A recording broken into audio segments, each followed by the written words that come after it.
Hi, this is Phil Shapiro in Tacoma Park. I've been reading this book, The Little Free Library Book by Margaret Aldrich, and I am totally smitten with this book. I haven't had an experience reading a book like this since when I read the Whole Earth Catalog in the early 1970s. That book was so filled with hope and ideas, and this book is filled with hope and ideas. There are hundreds of stories that Margaret Aldrich has collected together about little free libraries in the United States and around the world. There's 350 color photographs in here. And you might know the story of the little free libraries. It started off with a man in Wisconsin, Todd Bowl, who set up the first little free library as a tribute to his mother, a school teacher, I believe.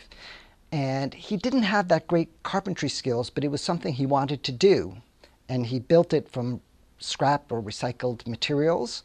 And then he contacted his friend Rick Brooks at the University of Wisconsin-Madison, and together they decided to expand the project. Right now, there's more than 1,000 little free libraries being set up per month. So what started off as a small little idea has become a global movement. And as you're reading this book, you can't help but think, if that small idea can become a global movement, what other small ideas could also become a global movement?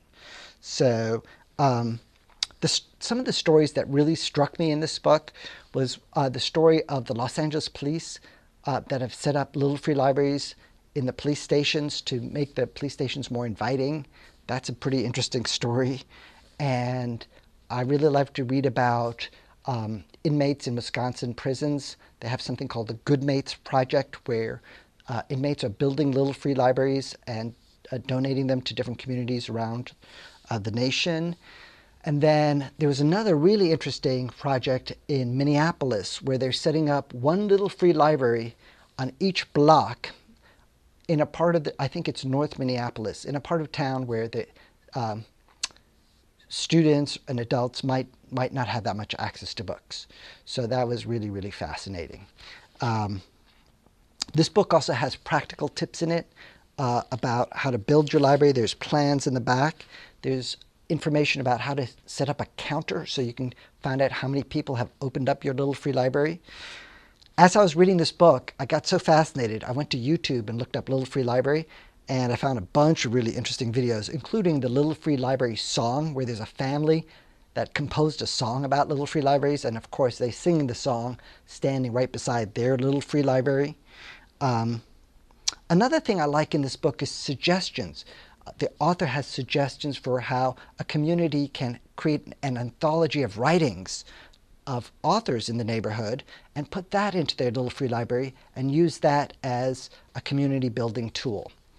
So this book is one of the few books that I really loved that seems about the right length. It doesn't seem too long or too short.